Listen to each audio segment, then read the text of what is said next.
Good morning.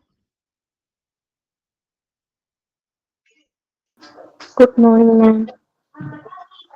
Good morning. Morning. എത്ര വരെ എടുത്തേ നമ്മുടെ ഫോർമുലാസ്?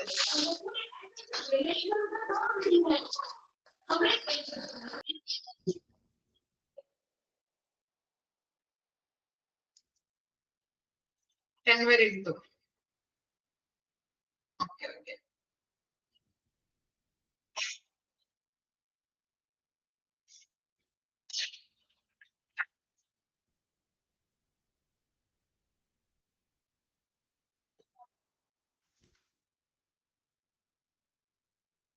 നെക്സ്റ്റ് നോക്കാം കേട്ടോ. 11th one. Return to emergency department within 72 hours with the similar presenting complaints. ഇവിടെ പറയുന്നത് എന്താണ്? 72 മണിക്കൂറിനുള്ളില് പ്രസന്റ് സിമിലർ ആയിട്ടുള്ള പ്രസന്റ് കംപ്ലൈന്റ്സ് ആയിട്ട് എമർജൻസി ഡിപ്പാർട്ട്മെന്റിലേക്ക് തിരിച്ചു വന്നിട്ടുള്ള പേഷ്യൻസിന്റെ റേറ്റ് ആണ് ഇവിടെ കാൽക്കുലേറ്റ് ചെയ്യുന്നത്. 72 മണിക്കൂറിനുള്ളില് എന്താ സിമിലർ ആയിട്ടുള്ള പ്രസന്റ് കംപ്ലൈന്റ്സുമായിട്ട് 72 മണിക്കൂറിനുള്ളിൽ എമർജൻസി ഡിപ്പാർട്ട്മെന്റിലേക്ക് തിരിച്ചു വന്നിട്ടുള്ള പേഷ്യൻസിന്റെ റേറ്റ് ആണ് കാൽക്കുലേറ്റ് ചെയ്യുന്നത്. എന്ന് പറഞ്ഞു കഴിഞ്ഞാൽ ഒരു എക്സാമ്പിളിലൂടെ പറഞ്ഞു തരാം. ഒരു പേഷ്യന്റിന് കഠിനമായിട്ടുള്ള വയറുവേദന. ഓക്കെ, രാത്രിയാണ് വയറുവേദന വന്നത്. അപ്പൊ എന്ത് ചെയ്തു ഇവര്? നമ്മള് എന്താണ് എമർജൻസി ഡിപ്പാർട്ട്മെന്റിലേക്കാണ് ആദ്യം കൊണ്ടുവരുന്നത് അല്ലെ. നമുക്കറിയാം ഹോസ്പിറ്റലുകളിൽ രാത്രികളിൽ ഡോക്ടേഴ്സ് ഉണ്ടാവാറില്ല ഇല്ലേ? നമ്മള് തൊട്ടടുത്ത ക്ലിനിക്കിലോ അല്ലെങ്കിൽ ഹോസ്പിറ്റലിലൊക്കെ പോയി കഴിഞ്ഞിട്ടുണ്ടെങ്കിലും അവിടെ ഡോക്ടേഴ്സ് ഉണ്ടാവാറില്ല അല്ലെ. ഓക്കെ, അപ്പൊ നമ്മൾ എന്ത് ചെയ്യുന്നുണ്ട്? എമർജൻസി ഡിപ്പാർട്ട്മെന്റിലോട്ട് കൊണ്ടുവരും. അപ്പൊ അവിടെ ആരുണ്ടാവും? ഡ്യൂട്ടി ഡോക്ടർ ഉണ്ടാവും അല്ലെ. ആ ഡ്യൂട്ടി ഡോക്ടർ എന്ത് ചെയ്തു? പരിശോധിച്ചു. അപ്പോ അവിടെ എന്താണ് വേദന കുറയാനായിട്ടുള്ള ഒരു ഇഞ്ചക്ഷൻ കൊടുത്തു. അങ്ങനെ എന്ത് ചെയ്തു? ഇഞ്ചക്ഷൻ കൊടുത്തിട്ട് കുറച്ച് കഴിഞ്ഞപ്പോ രോഗിക്ക് എന്ത് ചെയ്തു? ആ വേദന ഒന്ന് കുറഞ്ഞപ്പോ അവര് എന്ത് ചെയ്തു? വീട്ടിലേക്ക് അയച്ചു. കുറച്ച് ടൈം കഴിഞ്ഞപ്പോഴേക്കും പിന്നെയും കഠിനമായിട്ടുള്ള വയറുവേദന വന്നു. അപ്പൊ അവരെന്ത് ചെയ്തു? വീണ്ടും ഹോസ്പിറ്റലിലേക്ക് കൊണ്ടുവരും അല്ലെ. ഓക്കെ, അതാണ് പറഞ്ഞത്. അപ്പൊ എന്താണ്? 72 മണിക്കൂർ ആയിട്ടില്ല ഹോസ്പിറ്റലിൽ നിന്ന് പോയിട്ട് അല്ലെ. അതിനു മുൻപാണ് വീണ്ടും ഇങ്ങനെയുള്ള കോംപ്ലിക്കേഷൻസ് ആയിട്ട് തിരിച്ചു കൊണ്ടുവരുന്നത്. മനസ്സിലായോ? ഓക്കെ, അപ്പൊ അതാണ് അവിടെ പറഞ്ഞത്. 72 മണിക്കൂറിനുള്ളില് സിമിലർ കംപ്ലൈന്റ്സ് ആയിട്ട് വീണ്ടും എമർജൻസി ഡിപ്പാർട്ട്മെന്റിലേക്ക് തിരിച്ചു വന്നിട്ടുള്ള പേഷ്യൻസിന്റെ റേറ്റ് ആണ് കാൽക്കുലേറ്റ് ചെയ്യുന്നത്. ഫോർമുല നോക്കാം. Number of return to emergency within 72 hours with the similar presenting complaints divided by number of patients who have come to the emergency into 100. Okay, അവിടെ എന്താണ്? 72 മണിക്കൂറിനുള്ളിൽ സിമിലർ കംപ്ലൈന്റ്സ് ആയിട്ട് തിരിച്ചു വന്നിട്ടുള്ള രോഗികളുടെ എണ്ണം, എത്ര പേര് അങ്ങനെ വന്നിട്ടുണ്ട്, അവരുടെ എണ്ണം ഡിവൈഡഡ് ബൈ എമർജൻസി ഡിപ്പാർട്ട്മെന്റിലേക്ക് ആകെ എത്ര പേര് വന്നിട്ടുണ്ട് ഇൻറ്റു 100. റേറ്റ് നമുക്ക് അവിടെ കിട്ടും. ഓക്കെ, എത്ര പേര് എമർജൻസി ഡിപ്പാർട്ട്മെന്റിലേക്ക് വന്നു, സിമിലർ കംപ്ലൈന്റ്സ് ആയിട്ട് 72 മണിക്കൂറിനുള്ളിൽ പിന്നെയും എമർജൻസി ഡിപ്പാർട്ട്മെന്റിലോട്ട് കൊണ്ടുവന്നത് എത്ര പേഷ്യൻസിനെയാണ് എന്നുള്ളതാണ് അവിടെ കൊടുത്തിരിക്കുന്നത്. ഇൻറ്റു 100. കിട്ടിയോ? അപ്പൊ 72 മണിക്കൂറിനുള്ളില് വീണ്ടും സിമിലർ കംപ്ലൈന്റ്സ് ആയിട്ട് കൊണ്ടുവന്നിരിക്കുന്ന പേഷ്യൻസിന്റെ എണ്ണം എത്രയാണ്, അവരുടെ total number divided by emergency ഡിപ്പാർട്ട്മെന്റിലേക്ക് കൊണ്ടുവന്നിരിക്കുന്ന പേഷ്യൻസിന്റെ അല്ലെങ്കിൽ വന്നിരിക്കുന്ന പേഷ്യൻസ് എത്ര എണ്ണമുണ്ട്, അവരുടെ ടോട്ടൽ എണ്ണം ഇൻറ്റു 100. ഓക്കെ ആണോ? ഇനി നെക്സ്റ്റ് ആണ് incidents of A hospital associated pressure ulcers after admission. Beds or per 1000 patient days. എന്താണ് പ്രഷർ അൾസർ എന്ന് പറഞ്ഞാല്? എന്താ പ്രഷർ അൾസർ?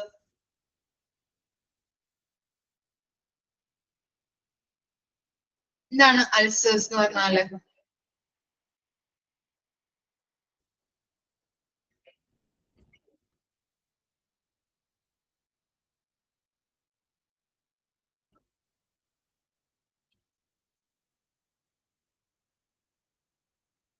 എന്തായിരിക്കാം മീനിങ്?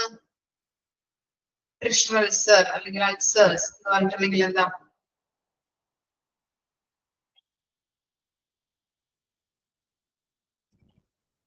Okay, ulcer. ഓക്കെ, ഇവിടെ ഉദ്ദേശിക്കുന്നത് എന്താണ്?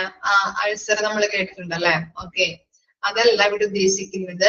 പ്രഷർ അൾസേഴ്സ് എന്ന് പറഞ്ഞിട്ടുണ്ടെങ്കിൽ വ്രണങ്ങളാണ് കേട്ടോ, വ്രണങ്ങൾ. ഓക്കെ, നമുക്ക് നോക്കാം. A pressure ulcer is a localized injury to the skin. സ്കിന്നിൽ ഉണ്ടാകുന്ന ഒരു ലോക്കലൈസ്ഡ് ആയിട്ടുള്ള ഇഞ്ചുറിനെയാണ് നമ്മൾ പ്രഷർ അൾസേഴ്സ് എന്ന് പറയുന്നത്. And or underlying tissues normally over a bony prominence as a result of a pressure or pressure in consolidation with the shear and or friction. എന്താ പറയുന്നത്? നമ്മൾ ഈ വ്രണങ്ങൾ ഉണ്ടാകുന്നത് എന്തുകൊണ്ടാവാം? ചിലവര് കിടപ്പായിട്ടുള്ള രോഗികളൊക്കെ കിടന്ന അല്ലെ, കുറെ നാള് കിടക്കുന്ന രോഗികളൊക്കെ ആണെങ്കിൽ അവരുടെ പുറമൊക്കെ ഇങ്ങനെ പൊട്ടുന്നത് കാണാം. ഇല്ലേ? കണ്ടിട്ടില്ലേ? കേട്ടിട്ടുണ്ടാവുമല്ലോ നമ്മള്, ഇല്ലേ? എന്താണ് ഇങ്ങനെ ഇപ്പോ ഡയപ്പറൊക്കെ യൂസ് ചെയ്യുന്ന പേഷ്യൻസ് ഒക്കെ ആണെങ്കിൽ അവിടെയൊക്കെ എന്താണ് തൊലി ചിലപ്പോ അലുത്തിരിക്കുന്നത് കാണാം, അല്ലെങ്കിൽ എന്താ ഇങ്ങനെയുള്ള പൊട്ടലുകൾ സംഭവിക്കാം അല്ലെ. അപ്പൊ നമ്മൾ ഓയിൽമെന്റ് അതുപോലെ തന്നെയുള്ള മരുന്നുകൾ നമ്മൾ പരത്തി കൊടുക്കാറുണ്ട്. പക്ഷെ എന്നിരുന്നാലും അവരുടെ യൂറിൻ അതുപോലെ തന്നെ മോഷണത്തിൽ പോകുമ്പോൾ ബുദ്ധിമുട്ടാവും, ഇൻഫെക്ഷൻ വരാറുണ്ട് ഇങ്ങനെ പൊട്ടുന്നത് കൊണ്ട്, ഇല്ലേ? സംഭവിച്ചിട്ടുണ്ട്, അതുപോലെ തന്നെ സംഭവിക്കുന്നതുമാണ്. പല ആളുകളുടെ നമ്മൾ കേൾക്കാറുണ്ട് അല്ലെ. ഓക്കെ, അപ്പോ സ്കിന്നിന് സംഭവിക്കുന്ന ഒരു ലോക്കലൈസ്ഡ് ആയിട്ടുള്ള ഇഞ്ചുറീസ് ആണ്. അത് എന്തുകൊണ്ടാണ്? എല്ലുകൾ നിറഞ്ഞിട്ട് അതിലെ എല്ലുകളിൽ പ്രാധാന്യം കൊടുത്ത് നമ്മൾ കിടക്കുന്നത് കൊണ്ടാവാം. ഇങ്ങനെ കുത്തിക്കൊണ്ടിട്ടോ അങ്ങനെ എന്തെങ്കിലും സംഭവിച്ചിട്ട് ഇങ്ങനെ വ്രണങ്ങൾ വരുന്നതാവാം. അതുപോലെ തന്നെ എന്താ ഈ എന്തെങ്കിലും കൊണ്ട് ഉരഞ്ഞതാവാം. ഓക്കെ, ഒരെന്നത് സംഭവിക്കുന്നത് കൊണ്ടാണ് ഇങ്ങനെയുള്ള വ്രണങ്ങൾ അല്ലെങ്കിൽ പൊട്ടലുകൾ സംഭവിക്കുന്നത്. തൊലിയിലെ എന്തെങ്കിലും പൊട്ടലുകളൊക്കെ സംഭവിക്കുന്നത്. ഫ്രിക്ഷൻ എന്ന് പറഞ്ഞാൽ ഉരയൽ കേട്ടോ, ഉരയൽ ഉരിഞ്ഞത് കൊണ്ടാവാം. ഷിയർ എന്ന് പറഞ്ഞിട്ടുണ്ടെങ്കിൽ എന്തെങ്കിലും കൊണ്ട് മുറിഞ്ഞതാവാം. അങ്ങനെയാണ് അവിടെ ഉദ്ദേശിക്കുന്നത്. അപ്പൊ അങ്ങനെ ഇങ്ങനെയുള്ള സ്കിന്നില് അൾസേഴ്സ് വരാനായിട്ടുള്ള അൾസേഴ്സ് എത്ര രോഗികൾക്ക് വന്നിട്ടുണ്ട്? ഇപ്പൊ ഹോസ്പിറ്റലിൽ കിടക്കുന്ന രോഗികൾക്ക് ചിലവർക്ക് വരാം, അല്ലെങ്കിൽ ചിലവർക്ക് എന്താണ് നമ്മളെ വീട്ടിൽ നിന്നേ കൊണ്ടുവരുമ്പോൾ ഉണ്ടാവാം അല്ലെ. അത് ഹോസ്പിറ്റലിൽ വന്ന് എത്ര പേർക്ക് മോശമായിട്ടുള്ള കണ്ടീഷനിലായിട്ട് ആയിട്ടുണ്ട്, അവരുടെ പെർസെന്റേജ് ആണ് നമ്മൾ അവിടെ കാൽക്കുലേറ്റ് ചെയ്യുന്നത്, അവരുടെ റേറ്റ് ആണ് അവിടുത്തെ കാൽക്കുലേറ്റ് ചെയ്യുന്നത് കേട്ടോ. അപ്പൊ നമുക്ക് നോക്കാം, ഫോർമുല നോക്കാം. Number of patients who developed new or worsening of pressure ulcers or total number of patient days into 1000.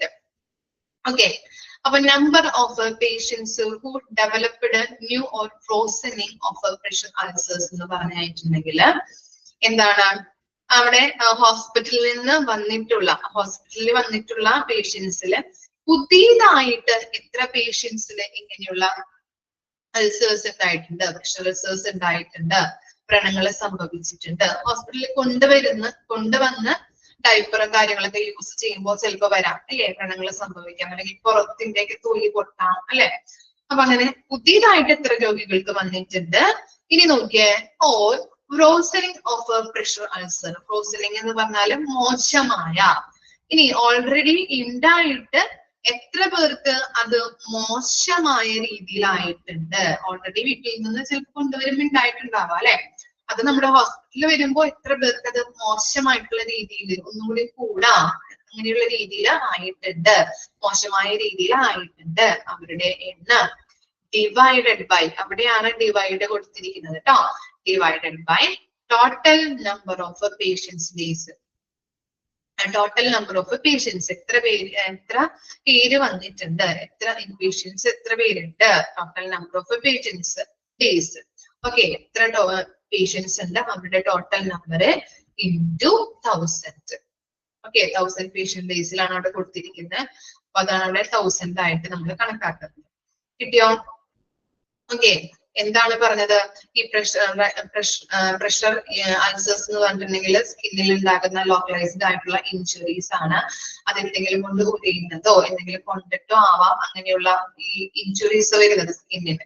അപ്പൊ എത്ര പേർക്ക് അത് മോശമായിട്ടുണ്ട് അല്ലെങ്കിൽ എത്ര പേർക്ക് വന്നിട്ടുണ്ട് എന്നുള്ള റേറ്റ് ആണ് അവിടെ കാൽക്കുലേറ്റ് ചെയ്യുന്നത്. എന്താണ് ആദ്യമായിട്ട് കൊണ്ടുവന്നപ്പോ പുതിയ പേഷ്യൻസിന് എത്ര പേർക്ക് ഉണ്ടായിട്ടുണ്ട്, അല്ലെങ്കിൽ വീട്ടിൽ നിന്ന് കൊണ്ടുവന്നപ്പോ എത്ര പേർക്ക് അത് മോശമായിട്ടുണ്ട്, അവരുടെ ടോട്ടൽ നമ്പർ ഡിവൈഡഡ് ബൈ എത്ര പേഷ്യന്റ് ഉണ്ട് അവരുടെ എണ്ണം ഇൻറ്റു 1000. ഓക്കെ, 11 and 12 ഒന്ന് വായിച്ചു നോക്കാം കേട്ടോ.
ഓക്കെ, വായിച്ചു കഴിഞ്ഞില്ലേ?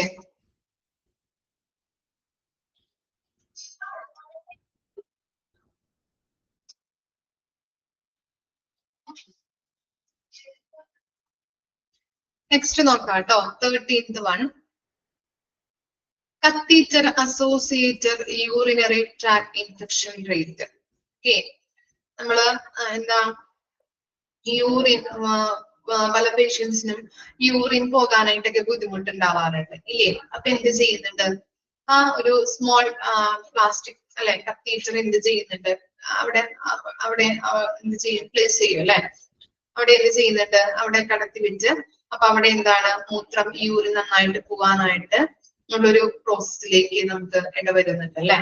അവിടെ കത്തീറ്റർ കടത്തി വിടുമ്പോ അല്ലെ, കത്തീറ്റർ നമ്മൾ ഇട്ട് കൊടുക്കും, അപ്പൊ ഫ്രീ ആയിട്ട് യൂറിൻ നല്ല രീതിയിൽ പോകാനായിട്ട് വരുന്നുണ്ട്. ഓക്കെ, ചില ആളുകൾക്ക് ഇങ്ങനെ കത്തീറ്റർ നമ്മൾ ഇട്ട് കൊടുത്തു കഴിഞ്ഞിട്ടുണ്ടെങ്കിൽ കുറച്ച് ദിവസം കഴിയുമ്പോ എന്ത് വരും, എന്ത് വരാറുണ്ട്, എന്ത് വരും, ഇൻഫെക്ഷൻ വരാറുണ്ട് ഇല്ലേ? ചില പേഷ്യൻസിലൊക്കെ വരാറുണ്ട്, ഇൻഫെക്ഷൻ ആവും ഇല്ലേ? പല പേഷ്യൻസിനും, ഭൂരിഭാഗം ഡോക്ടേഴ്സിനോട് ചോദിക്കും പറയാം, ഭൂരിഭാഗം പേഷ്യൻസിനും ഇങ്ങനെയുള്ള ഇൻഫെക്ഷൻസ് വരാറുണ്ട്. നമ്മള് എന്തോ എന്താ ഒരു മാസമൊക്കെ കഴിയുമ്പോൾ അത് മാറ്റണം, നമ്മൾ മാറ്റിക്കൊണ്ടേ ഇരിക്കണം എന്ന് പറയാറുണ്ട് ട്യൂബൊക്കെ. എന്റെ മദറിൻലോയ്ക്ക് കിട്ടുന്നുണ്ടായിരുന്നു, ഹോസ്പിറ്റലൈസ്ഡ് ആയിട്ടുള്ള ടൈമിലൊക്കെ ആൾക്ക് ഭയങ്കര ബുദ്ധിമുട്ടായിരുന്നു, യൂറിൻ പോകുന്നില്ല. അപ്പോ പോകാത്ത സമയത്തൊക്കെ ഇങ്ങനെ എന്താ അടിവയറൊക്കെ ഭയങ്കര വേദന, ഭയങ്കര ബുദ്ധിമുട്ട് വരാറുണ്ട്. അടിവയറൊക്കെ ഇങ്ങനെ കല്ലച്ച് പോലെ ഇരിക്കും. മൂത്രം നമുക്ക് ഇപ്പൊ 1 മണിക്കൂറോ അല്ലെങ്കിൽ 2 മണിക്കൂറൊക്കെ പോയില്ല എന്നുണ്ടെങ്കിൽ നമുക്ക് തന്നെ വളരെ ബുദ്ധിമുട്ടാണ്, അല്ലെങ്കിൽ യൂറിൻ പോയില്ല എന്നുണ്ടെങ്കിൽ. അപ്പോ ഇങ്ങനെ കിടപ്പ് രോഗികൾക്കൊക്കെ ഇങ്ങനെ പോവാതെ ഇരിക്കുമ്പോൾ അവർക്കും ഭയങ്കര അസ്വസ്ഥത. ഒന്നാമത്തെ അവരുടെ അസുഖത്തിന്റെ കാര്യങ്ങളിലൊക്കെ അസ്വസ്ഥത ഉണ്ടാവും. അതുപോലെ തന്നെ യൂറിൻ ഒന്നും അത് ഇവിടെ പോകുന്നില്ല എന്ന് പറയുമ്പോൾ വളരെ ബുദ്ധിമുട്ടാണ്. അപ്പൊ എന്ത് ചെയ്തു, ഇങ്ങനെ കത്തിച്ച് അവരെ ഇട്ട് കൊടുത്തു. കത്തിച്ച് ഇട്ട് കൊടുത്തപ്പോ അതിൽ കൂടി കറക്റ്റ് ആയിട്ട് യൂറിൻ പാസ് ചെയ്ത് പോകുന്നുണ്ടായത്. അപ്പോ കുറച്ചു നാള് കഴിഞ്ഞപ്പോ ഇത് വന്നു, അവർക്ക് എന്താ ഇൻഫെക്ഷൻ വന്നു. ഇൻഫെക്ഷൻ വരുമ്പോ അതിൽ ആ യൂറിനിൽ കൂടി നമുക്ക് ആ കത്തീറ്ററിൽ കൂടി കാണാൻ പറ്റും പസ് പോലെ പോകുന്നത്. അപ്പൊ ഞാൻ ചോദിച്ചപ്പോ പറയുന്നത് അത് മൂത്രത്തിൽ പഴുപ്പുണ്ട്, അതുകൊണ്ടാണ് അങ്ങനെ പസ് വരുന്നത്, പസ്സാണ് എന്നാണ് വരുന്നത്. അപ്പോ ചിലവർക്ക് ഇങ്ങനെ കത്തീറ്റർ ഇടുമ്പോ കുറച്ചു നാള് കഴിയുമ്പോഴത്തേനും എന്താണ് ഇൻഫെക്ഷൻ വരാറുണ്ട്, ഇൻഫെക്ഷൻ ആവാം.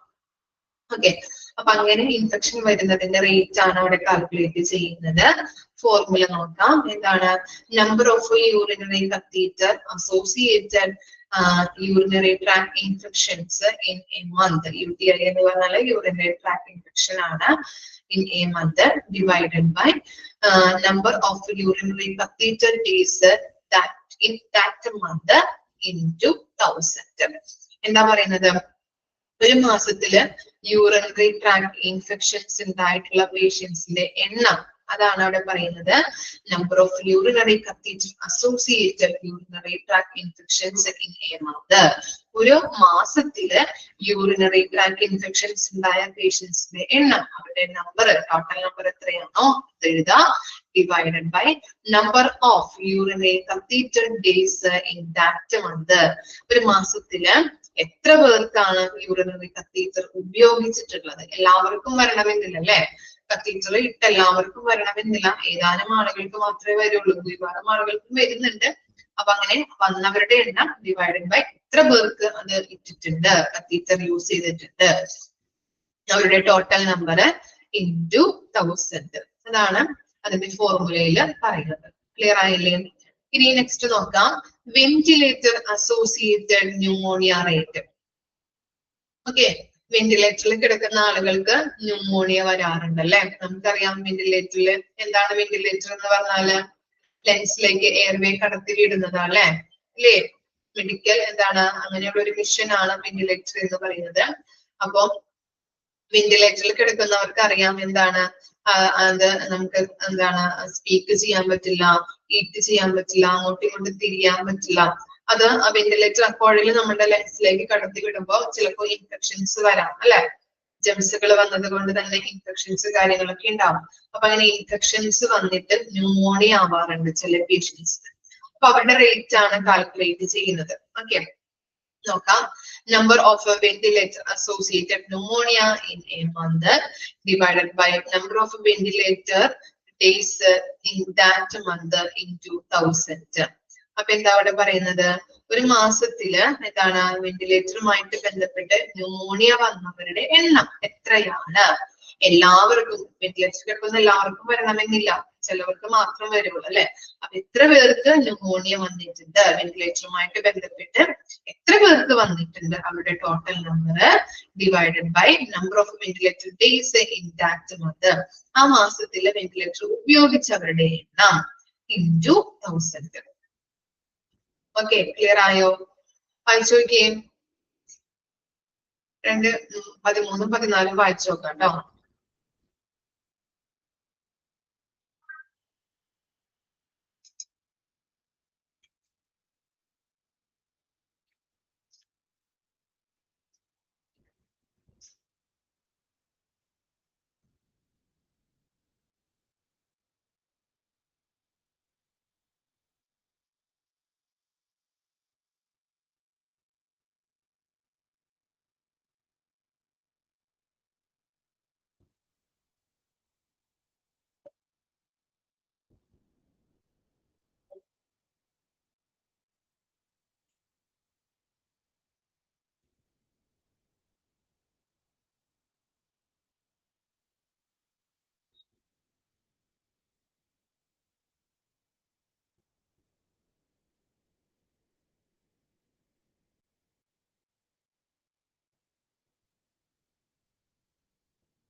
Next നോക്കാം 15th one, central line associated with extremes infection rate.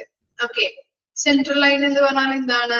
Central line എന്ന് പറഞ്ഞാൽ ലാർജ് വെയിനിലേക്ക് നമ്മൾ ലോങ് തിൻ ട്യൂബ് പ്ലേസ് ചെയ്യുന്ന പ്രോസസ് പ്രൊസീജിയർ. ഇപ്പോ ട്രിപ്പ് ഇട്ട് കൊടുക്കാനായിട്ട്, മെഡിസിൻ കയറ്റാനായിട്ടൊക്കെ നമ്മൾ സെൻട്രൽ ലൈൻ ഇട്ട് കൊടുക്കാറുണ്ട്. ഇപ്പൊ വെന്റിലേറ്ററിൽ കിടക്കുന്ന പേഷ്യൻസിനൊക്കെ കാണാറുണ്ട് സെൻട്രൽ ലൈൻ ഇട്ട് കൊടുക്കുന്നത്. ഒന്നല്ലെങ്കിൽ കഴുത്തിന്റെ ഇവിടെ ഇല്ലേ, കാണാറുണ്ടോ?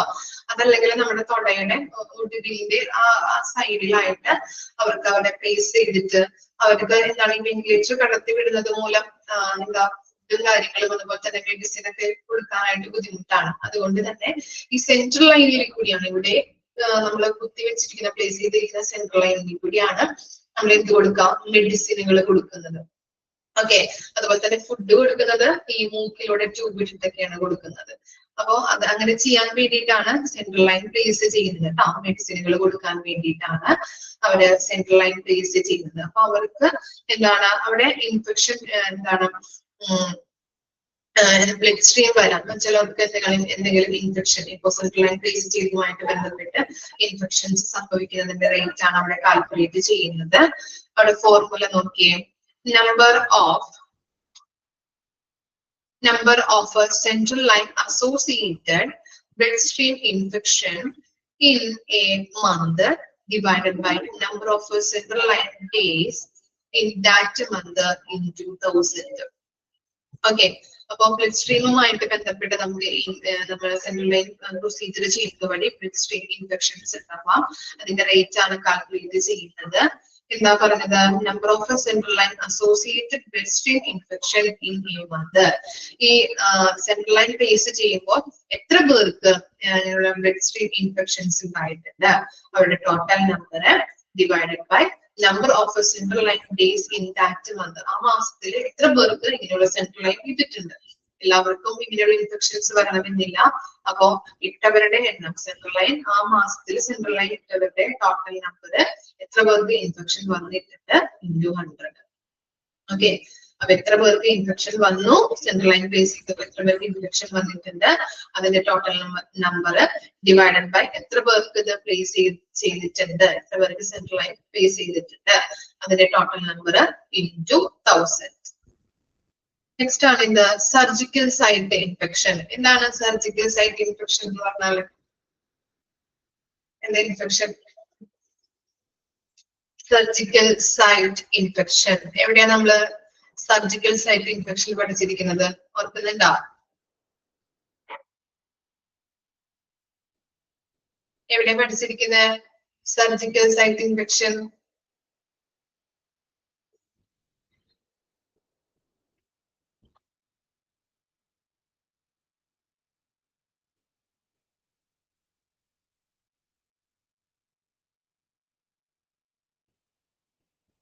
ഓർമ്മയില്ല? CST പഠിച്ചിട്ടുണ്ടോ നമ്മള്? Surgical site infection CSSD, central sterile supply department.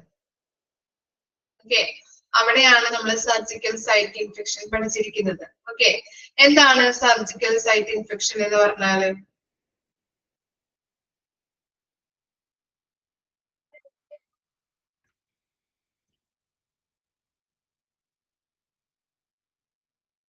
എന്താണ് സർജിക്കൽ സൈറ്റ് ഇൻഫെക്ഷൻ?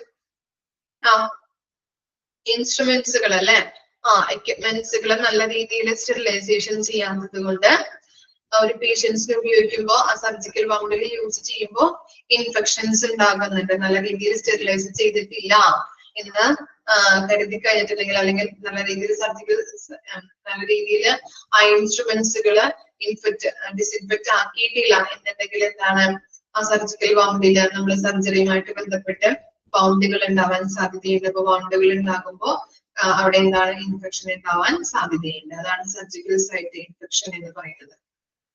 ഓക്കെ, അപ്പൊ അവിടെ നോക്കാം എന്താണ് number of surgical site infection in a given month divided by number of surgeries performed in that month into 100.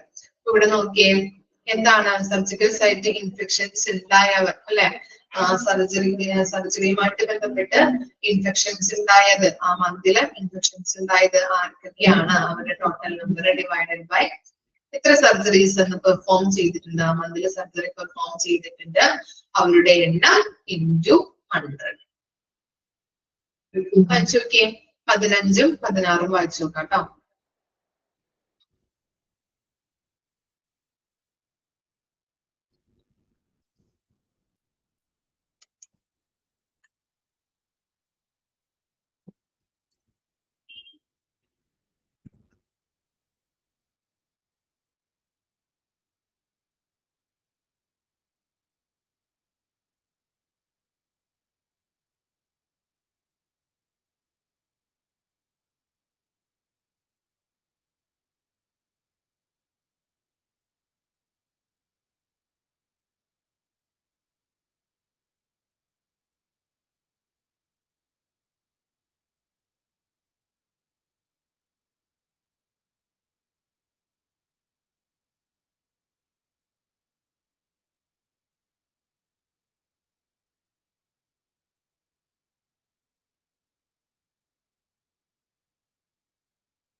First പേജിൽ ഞാൻ അടയാളപ്പെടുത്തി തന്നിട്ടുണ്ടോ important ആയിട്ടുള്ള formulas?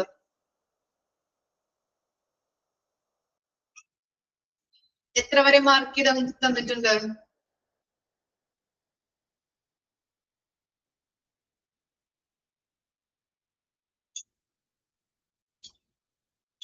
ആ 10th വരെ അല്ലെ? ഓക്കെ ഓക്കെ, ഈ പേജ് എടുത്തോളൂ കേട്ടോ. 16ാമത്തെ സർജിക്കൽ സൈറ്റ് ഇൻഫെക്ഷന്റെ പേജ് എടുക്കാം. അതിനകത്ത് പറയുന്നത് വെന്റിലേറ്റഡ് അസോസിയേറ്റഡ് ന്യൂമോണിയ റേറ്റ് കേട്ടോ 14 അണ്ടർലൈൻ ചെയ്യാം.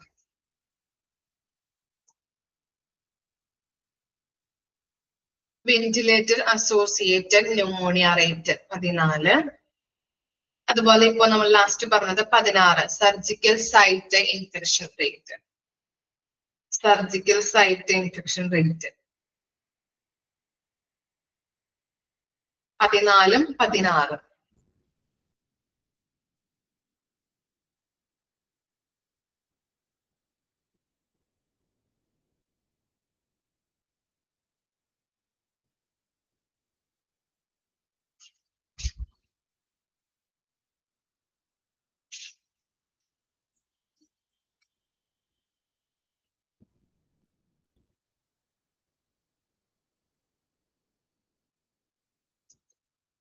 ഓക്കെ, അണ്ടർലൈൻ ചെയ്തോ?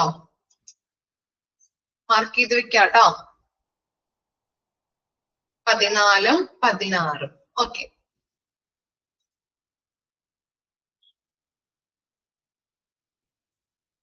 നെക്സ്റ്റ് നോക്കാം. Hand hygiene compliance rate. Okay, കംപ്ലൈൻസിന്റെ മീനിങ് എന്താ? കംപ്ലൈന്റ് ആണോ? കംപ്ലൈൻസ് എന്ന് പറഞ്ഞാൽ എന്തായിരിക്കും മീനിങ്?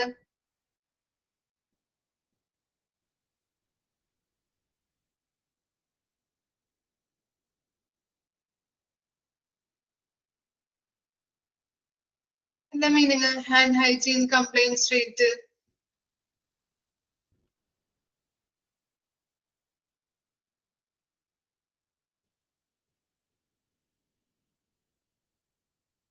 പാലിക്കുക. Okay, very good. പാലിക്കുക അല്ലെ? ഹാൻഡ് ഹൈജീൻ പാലിക്കുന്നവരുടെ റേറ്റ് ആണ് നമ്മളിവിടെ കാൽക്കുലേറ്റ് ചെയ്യുന്നത്. ഓക്കെ, അപ്പോ നമ്മളിവിടെ കണക്കാക്കുന്നത് ഹാൻഡ് ഹൈജീൻ പാലിക്കുന്നവരുടെ റേറ്റ് ആണ്. ഫോർമുല നോക്കിയേ. Total number of hand hygiene actions performed divided by total number of hand hygiene opportunities into 100. അപ്പൊ എന്താ ഇവിടെ പറയുന്നത്? ഹാൻഡ് ഹൈജീൻ ആക്ഷൻസ് പാലിക്കുന്നവരുടെ അല്ലെ, ആ പ്രവർത്തനങ്ങൾ പാലിക്കുന്നവരുടെ എണ്ണം, ടോട്ടൽ നമ്പർ, ആരൊക്കെയാണ് പാലിക്കുന്നത് അവരുടെ total number divided by hand hygiene total number of hand hygiene opportunities അല്ലെ, ഹാൻഡ് ഹൈജീൻ നടത്താനായിട്ടുള്ള അവസരങ്ങൾ, ഓപ്പർച്യൂണിറ്റീസ് എന്ന് പറഞ്ഞാല് അവസരങ്ങളുടെ total number into 100. Okay, hand hygiene actions പ്രവർത്തനങ്ങൾ പാലിക്കുന്നവരുടെ ടോട്ടൽ എണ്ണം ഡിവൈഡഡ് ബൈ ഹാൻഡ് ഹൈജീൻ നടത്താനായിട്ടുള്ള ഓപ്പർച്യൂണിറ്റീസിന്റെ ടോട്ടൽ നമ്പർ, അവസരങ്ങളുടെ ടോട്ടൽ നമ്പർ ഇൻറ്റു 100. കിട്ടിയോ? ഹാൻഡ് ഹൈജീൻ ആക്ഷൻസിന്റെ പ്രവർത്തനങ്ങളുടെ ടോട്ടൽ എണ്ണം ഡിവൈഡഡ് ബൈ ഹാൻഡ് ഹൈജീൻ ഓപ്പർച്യൂണിറ്റീസിന്റെ ടോട്ടൽ എണ്ണം into 100. Next 18th one. Percentage of cases who received appropriate prophylactics antibiotics within the specified time frame. Okay, ഇവിടെ പറയുന്നത് എന്താ? ഒരു നിർദ്ദിഷ്ട സമയപരിധിക്കുള്ളില് എത്ര പേഷ്യൻസിന് സർജറി കഴിഞ്ഞ് രോഗനിവാരണത്തിന് വേണ്ടിയിട്ട് ആന്റിബയോട്ടിക്സ് സ്വീകരിച്ചു, അത്തരത്തിലുള്ള കേസുകളുടെ പെർസെന്റേജ് ആണ് നമ്മളിവിടെ കാൽക്കുലേറ്റ് ചെയ്യുന്നത്. ഓക്കെ, ഇപ്പൊ രോഗനിവാരണവുമായിട്ട് സർജറി ഒക്കെ കഴിഞ്ഞ് രോഗനിവാരണവുമായിട്ട് ബന്ധപ്പെട്ട് നമ്മൾ ആന്റിബയോട്ടിക്സ് കൊടുക്കാറുണ്ട് ഇല്ലേ? അപ്പൊ അവരുടെ റേറ്റുകളാണ്, അത്തരത്തിലുള്ള കേസുകളുടെ റേറ്റുകളാണ് നമ്മൾ അവിടെ കാൽക്കുലേറ്റ് ചെയ്യുന്നത്. നോക്കാം. Number of patients who did receive appropriate prophylactics antibiotics divided by number of patients who underwent surgeries in the OT into 100. Okay, എന്താ അവിടെ പറയുന്നേ? Number of patients who did receive appropriate prophylactic antibiotics, രോഗനിവാരണത്തിനായിട്ട് antibiotics സ്വീകരിച്ച പേഷ്യൻസിന്റെ ആകെ എണ്ണം divided by എന്താ? Number of patients who underwent surgeries in the OT, എന്താണ്? ഓപ്പറേഷൻ തിയേറ്ററില് സർജറിക്ക് വിധേയമായ പേഷ്യൻസിന്റെ ആകെ എണ്ണം ഇൻറ്റു 100. ഓക്കെ, ക്ലിയർ ആയോ? ഒരു നിർദ്ദിഷ്ട സമയപരിധിക്കുള്ളില് എത്ര പേഷ്യൻസ് സർജറി കഴിഞ്ഞ് രോഗനിവാരണവുമായിട്ട് ബന്ധപ്പെട്ട് ആന്റിബയോട്ടിക്സ് സ്വീകരിച്ചിട്ടുണ്ട്, അത്തരത്തിലുള്ള കേസുകളുടെ പെർസെന്റേജ് ആണ് നമ്മളിവിടെ കാൽക്കുലേറ്റ് ചെയ്യുന്നത്. അതിന്റെ ഫോർമുലയാണ് കൊടുത്തിരിക്കുന്നത്. Number of patients who did receive appropriate prophylactics antibiotics divided by number of patients who underwent surgeries in the operation theatre into 100. രോഗനിവാരണത്തിനായിട്ട് antibiotics സ്വീകരിച്ച പേഷ്യൻസിന്റെ ആകെ എണ്ണം ഡിവൈഡഡ് ബൈ ഓപ്പറേഷൻ തിയേറ്ററിലെ സർജറിക്ക് വിധേയമായിട്ടുള്ള പേഷ്യൻസിന്റെ എണ്ണം ഇൻറ്റു 100. ഓക്കെ, വായിച്ചു നോക്കാം കേട്ടോ.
ഓക്കെ, നെക്സ്റ്റ് നോക്കാം കേട്ടോ.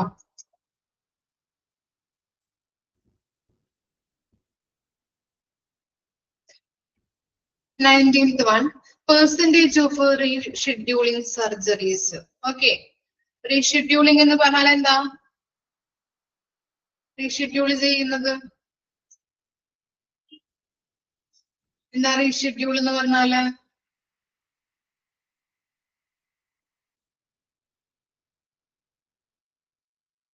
റീഷെഡ്യൂളിംഗ് മീൻസ് എന്തായിരിക്കും?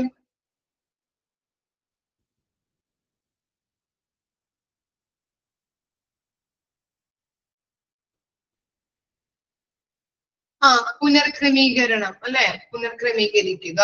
ഓക്കെ, റീഷെഡ്യൂളിംഗ് ചെയ്ത സർജറീസിന്റെ പെർസെന്റേജ് ആണ് നമ്മൾ കാൽക്കുലേറ്റ് ചെയ്യുന്നത്.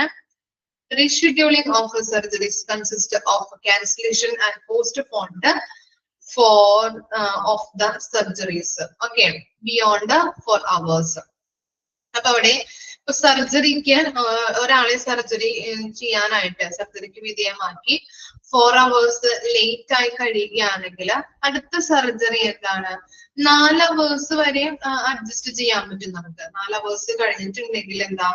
അത് പോസ്റ്റ്പോൺ ചെയ്യും. ഒന്നല്ലെങ്കിൽ ക്യാൻസൽ ചെയ്യും, അല്ലെങ്കിൽ നെക്സ്റ്റ് ഏതെങ്കിലും ആഴ്ചയിലേക്കോ അല്ലെങ്കിൽ ഏതെങ്കിലും ദിവസത്തിലേക്കോ പോസ്റ്റ്പോൺ ചെയ്ത് വെക്കുകയാണ് ചെയ്യുന്നത്. മനസ്സിലായോ? ഒരാളുടെ സർജറിക്ക് വിധേയമാക്കിയിട്ട് ആ സർജറി കഴിയാനായിട്ട് നേരം വൈകി എന്ന് കരുതി കഴിഞ്ഞിട്ടുണ്ടെങ്കിൽ, അല്ലെങ്കിൽ നേരം വൈകി കഴിഞ്ഞിട്ടുണ്ടെങ്കിൽ അടുത്ത സർജറി എന്താണ്? 4 മണിക്കൂർ വരെ വൈകിട്ടുണ്ടെങ്കിൽ നമുക്ക് എന്താണ്? 4 മണിക്കൂർ വരെ നമുക്ക് അഡ്ജസ്റ്റ് ചെയ്യാൻ പറ്റും. അത് കഴിഞ്ഞതിന് ശേഷം നമുക്ക് ഈ സർജറി എന്താണ്? പോസ്റ്റ്പോൺ ചെയ്യുക അല്ലെങ്കിൽ ക്യാൻസലേഷൻ ചെയ്ത് കളയുകയാണ് ചെയ്യുന്നത്. അപ്പൊ അങ്ങനെയുള്ള റേറ്റ് ആണ് നമ്മൾ അവിടെ പെർസെന്റേജ് ആണ് കാൽക്കുലേറ്റ് ചെയ്യുന്നത്. Number of cases rescheduled divided by number of cases planned into 100. Okay, എത്ര കേസസുകളാണ് റീഷെഡ്യൂളിംഗ് ചെയ്തിട്ടുള്ളത്, പുനർക്രമീകരിച്ചിരിക്കുന്നത്, അതിന്റെ ടോട്ടൽ നമ്പർ ഡിവൈഡഡ് ബൈ എത്ര കേസ് നമ്മൾ പ്ലാൻ ചെയ്തിട്ടുണ്ടായിരുന്നു. ഓക്കെ, അതിൽ ചിലപ്പോൾ ഒരു കേസുകളായിരിക്കും വൈകിയത്. അപ്പൊ വൈകി കഴിഞ്ഞിട്ടുണ്ടെങ്കിൽ 4 മണിക്കൂർ വരെ ലേറ്റ് ആയിട്ടുണ്ടെങ്കിൽ നമുക്ക് അഡ്ജസ്റ്റ് ചെയ്ത് ചെയ്യാൻ പറ്റും. പക്ഷെ 4 മണിക്കൂറൊക്കെ കഴിഞ്ഞിട്ടുണ്ടെങ്കിൽ അത് നമുക്ക് പിന്നെ നമ്മൾ ക്യാൻസലേഷൻ ചെയ്യുകയോ അല്ലെങ്കിൽ പോസ്റ്റ്പോൺ ചെയ്യുകയോ ചെയ്താണ് ചെയ്യുക. അപ്പോ റീഷെഡ്യൂളിംഗ് ചെയ്ത കേസസുകളുടെ ടോട്ടൽ നമ്പർ ഡിവൈഡഡ് ബൈ എത്ര കേസസുകൾ നമ്മൾ പ്ലാൻ ചെയ്തിട്ടുണ്ട് അതിന്റെ എണ്ണം ഇൻറ്റു 100. ഓക്കെ, നെക്സ്റ്റ് നോക്കാം. Turn around time for issues of blood and blood components. ഇനി ഒരു ബ്ലഡ് നമുക്ക് അല്ലെ, ബ്ലഡ് നമുക്ക് ആവശ്യമായിട്ട് വരുമ്പോ നമ്മൾ എവിടെ നിന്നാ പോയിട്ട് വാങ്ങിക്കാം? ബ്ലഡ് എവിടെ നിന്ന് പോയി വാങ്ങിക്കും? ബ്ലഡ് ആവശ്യമായിട്ട് വന്നു കഴിഞ്ഞാല് ബ്ലഡ് ബാങ്കിൽ നിന്നാണ് അല്ലെ വാങ്ങിക്കുക. ഓക്കെ, നമുക്ക് ഓടിപ്പോയിട്ട് ബ്ലഡ് ബാങ്കിൽ നിന്ന് ബ്ലഡ് വാങ്ങിക്കാൻ പറ്റുമോ? അല്ലെ, ചേട്ടാ എനിക്കൊരു ഓപ്പോസിറ്റീവ് ബ്ലഡ് വേണം അല്ലെ, എനിക്ക് ഇത്തിരി ഓപ്പോസിറ്റീവ് ബ്ലഡ് വേണം എന്ന് പറഞ്ഞിട്ടുണ്ടെങ്കിൽ കിട്ടുമോ? ഇല്ല.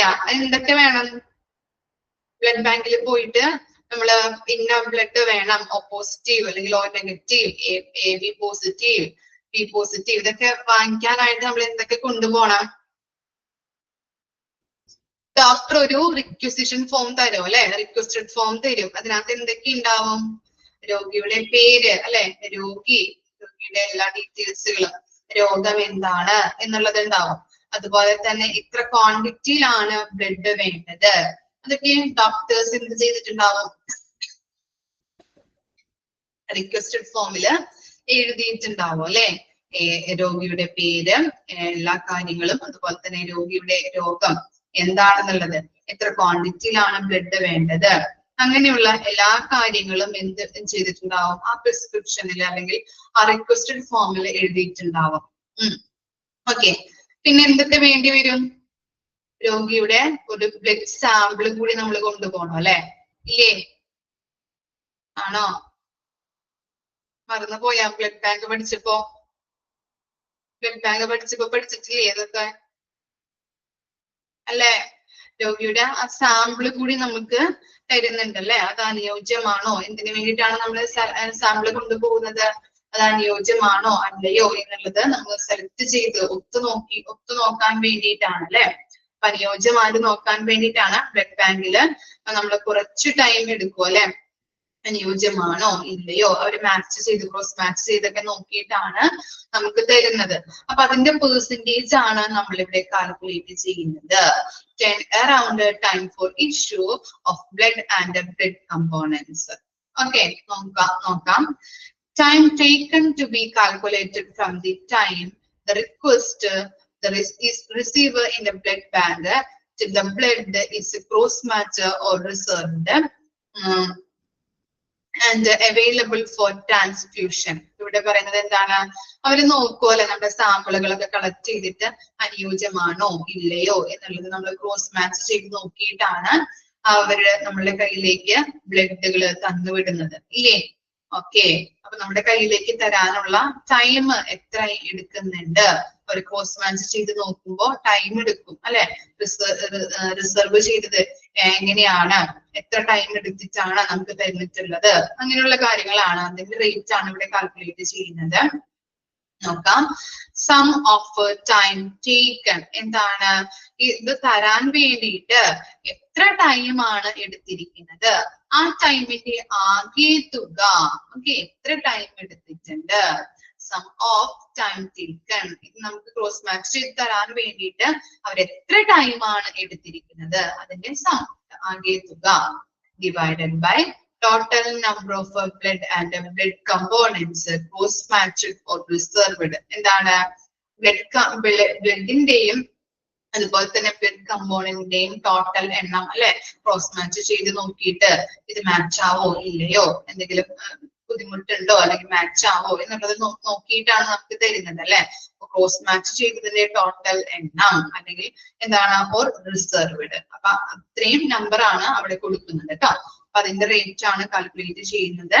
എന്താ അവിടെ പറഞ്ഞത്, formula sum of time taken, അത് ക്രോസ് മാച്ച് ചെയ്ത് തരാൻ വേണ്ടിയിട്ട് അവർ എത്ര ടൈം എടുക്കുന്നുണ്ട് അതിന്റെ total time divided by number of blood and blood components cross matched or reserved അല്ലെ. ബ്ലഡിന്റെയും ബ്ലഡ് കമ്പോണൻസിന്റെയും എന്താ ടോട്ടൽ എണ്ണം എത്രയാണ് ക്രോസ് മാച്ച് ചെയ്ത് നോക്കിയിട്ടാണ് നമുക്ക് തരുന്നത് അനുയോജ്യമാണോ ഇല്ലയോ എന്നുള്ളത്. അപ്പൊ അതിന്റെ ടോട്ടൽ എണ്ണം. ഓക്കെ, ക്ലിയർ ആയോ?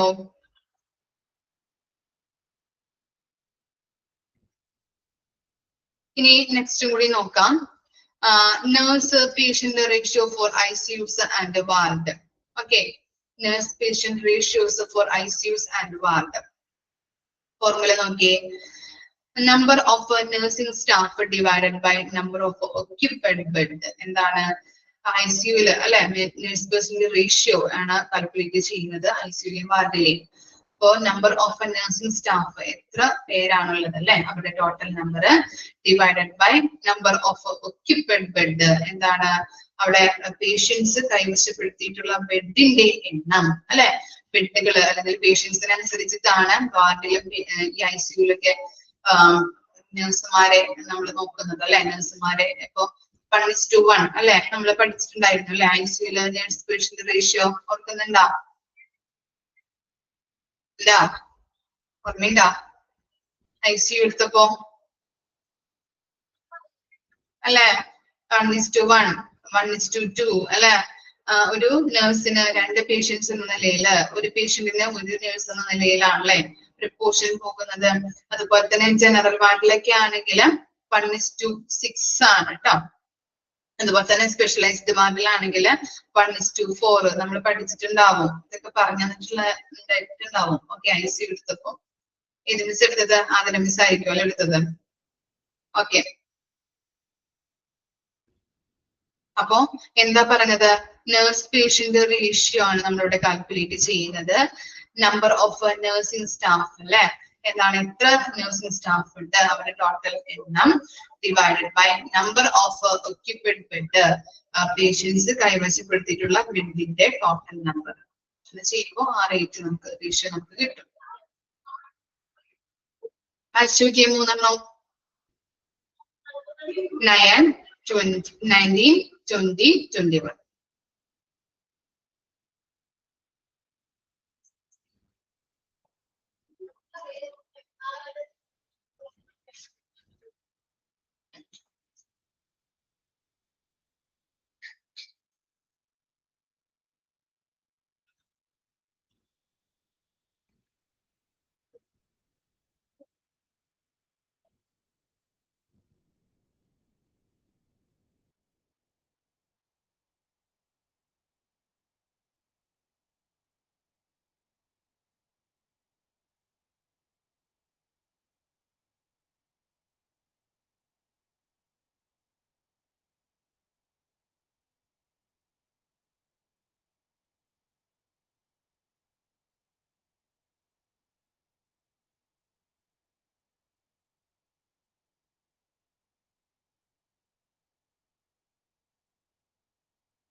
ഓക്കെ, ഇത്ര വരെ എടുക്കുന്നുള്ളൂ കേട്ടോ മിസ്.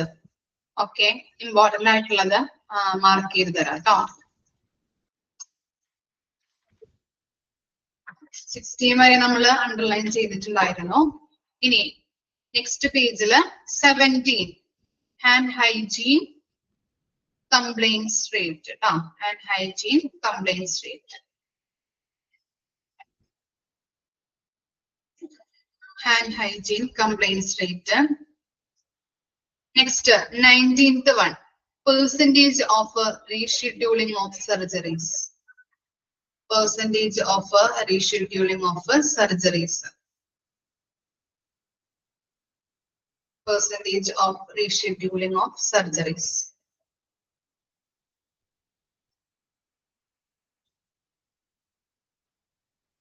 ഇനി 21 nurse patient ratio for ICUs and wards. Nurse patient ratio for ICUs and wards.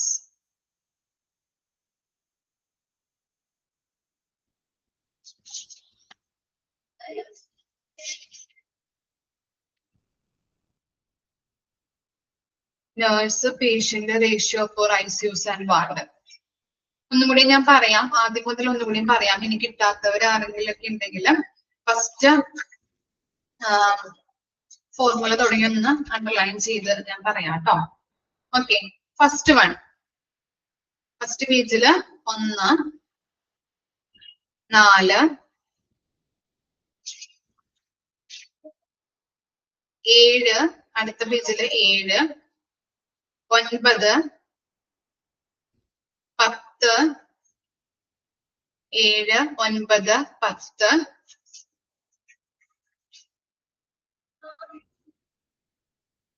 Next പേജില് 14, 16, 16. നെക്സ്റ്റ് പേജില് 17, 19,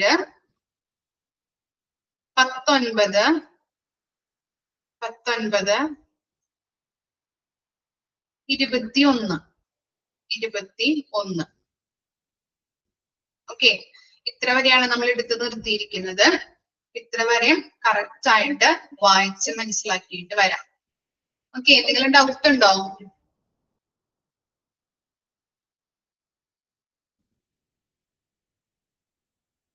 ഇരുപത്തിയൊന്നാമത്തെ ഫോർമുല വരെ വായിച്ച് മനസ്സിലാക്കിയിട്ട് വരാം കേട്ടോ. Okay, thank you.